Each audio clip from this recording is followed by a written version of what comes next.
Would you please say that again?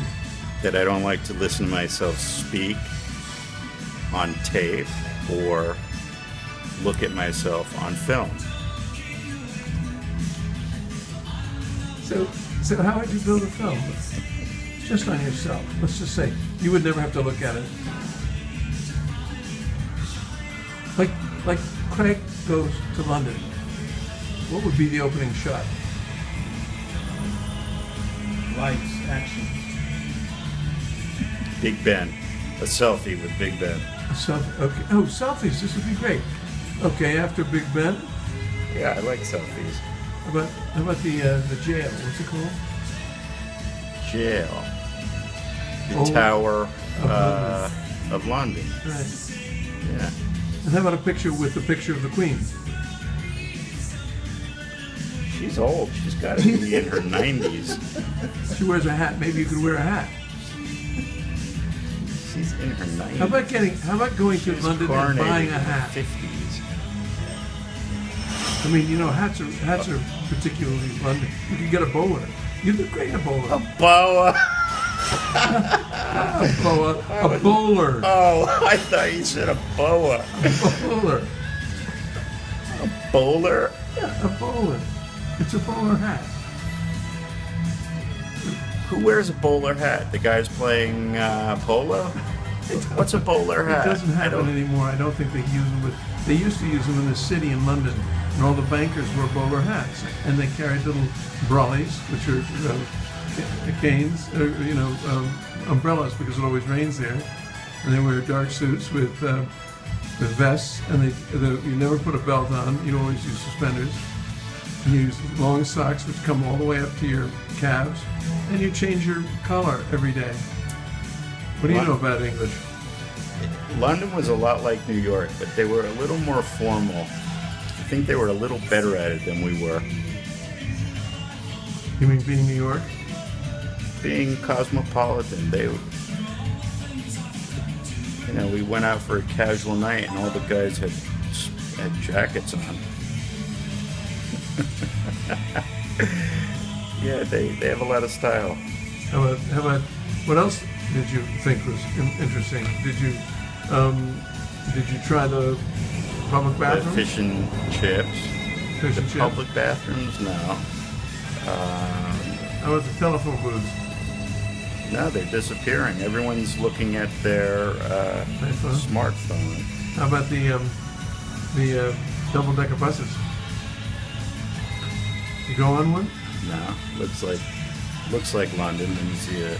What's the name of the river that passes through? The Thames River. The Thames. Okay, good. And the Shard is now the highest building. I think it's the Shard, highest building in Europe. What was the most amazing thing that you saw? Well, the neighborhoods were really amazing. Soho, Mayfair, the shopping of Regent Street and Oxford Circus, the excitement of Piccadilly Circus, the business, the underground is really amazing. You mean where they're digging? No, the underground, the subway system. And they all seem to know what they're talking about. Even if they don't know what they're talking about, they sound like they know what they're talking about. Something about the language that I love, how they speak so clearly and explain so well. I admire how literate they are, or seemingly literate. They really appear to be a lot smarter than we are. The English? Delete the video. Goodness gracious. The parks were beautiful. Hyde Park, the Lancaster Hotel was looking right over Hyde Park. Did you go out to hear anybody talk? You know, they have the soap boxes in Hyde Park, or did when I knew it? We passed by the Serpentine Gallery. Serpentine, tomato. Not sure how you pronounce it.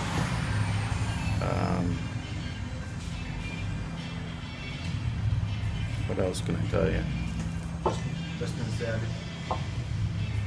Westminster Abbey and the schoolboys next door at the Westminster School, I think. I had to go by there again. What did you see when you went by there? What's it like? Also, another courtyard. Courtyards seem to be the thing where people gather. They're playing football, soccer, not American football. Very distinguished in that area. Like soccer or very rugby? Dignified. Just the lifestyle in that area. It wasn't rugby. They were playing soccer. And also it was time to show prospective students around. And so we saw all the European families coming to visit. In the bridge over the Thames right there. We walked over that bridge when it was Guy Fawkes night. There was a lot of excitement.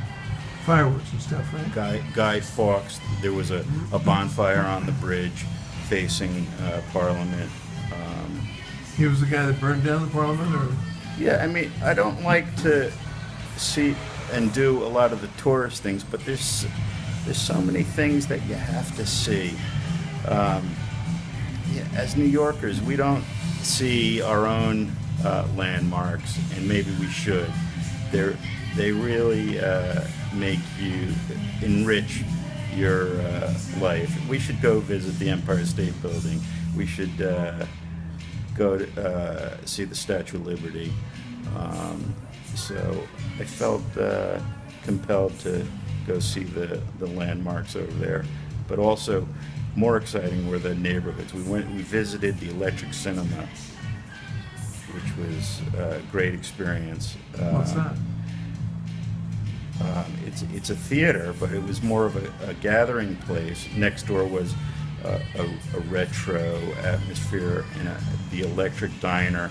So we had something to eat and then went to the Electric Cinema, sat in overstuffed leather chairs and had an ottoman at each chair and a cashmere blanket and a side table. It was very dignified, a very dignified way to watch a movie. And there were beds in front, and there were sofas in back, and it was just an experience that I wouldn't miss if I ever go again. And the food is surprisingly and consistently good, despite the reputation of English people not knowing their food. It's not just fish and chips. It's very cosmopolitan. At least as technologically advanced as we are. Everyone's connected. Uber was a very popular way to get around the city. It's a way of calling for a cab. You can, through your smartphone,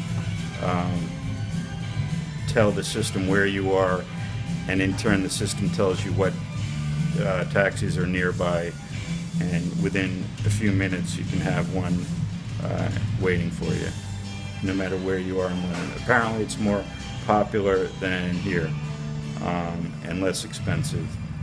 I heard that the taxis were expensive in London. At least as expensive as New York City taxis.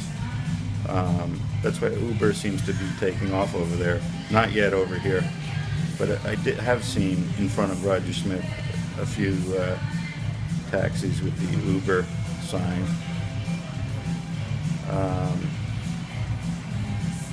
What else?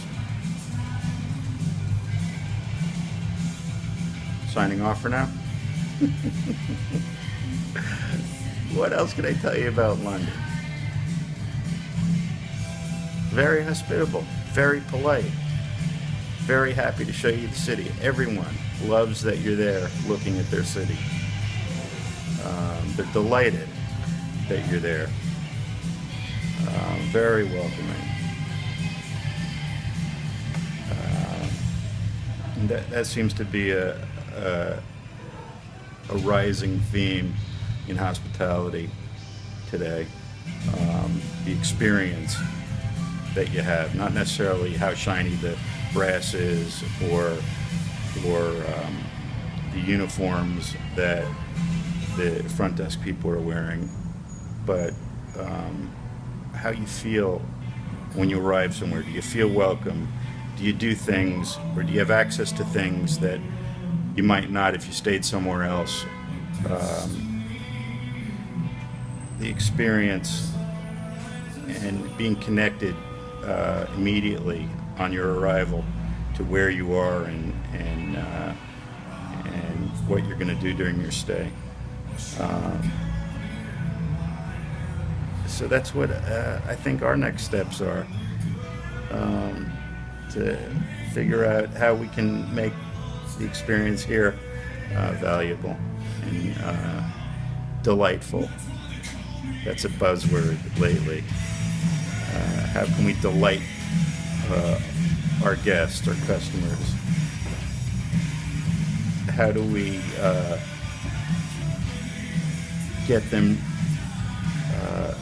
what was the word? The Magic Castle uses the word ridiculously, ridiculously pleased or overjoyed. Not just meeting expectations, but exceeding them further, higher, more than your wildest dreams. So that theme keeps popping out. What was lately. the funniest thing that happened to you? Funniest thing?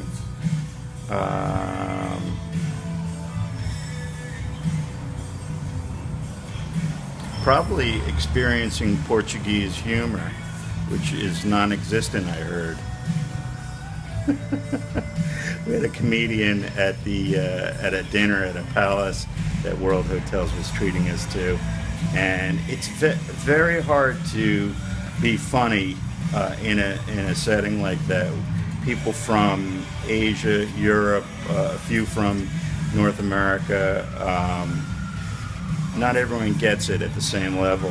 So Sounds funny just by itself. so the Italians sitting next to me whispered that the Portuguese are not really known for being very funny. So that's pretty funny.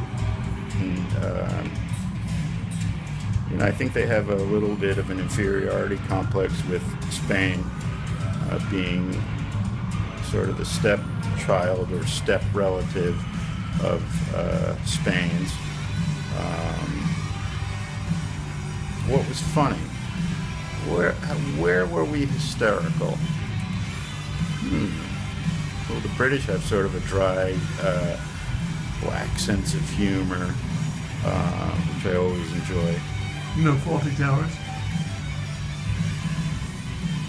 I can't think of a specific time when there were hysterics. So I'm going to leave you with that. We've got 14 minutes almost of Oh, great. Thank you. I'm afraid to see where this might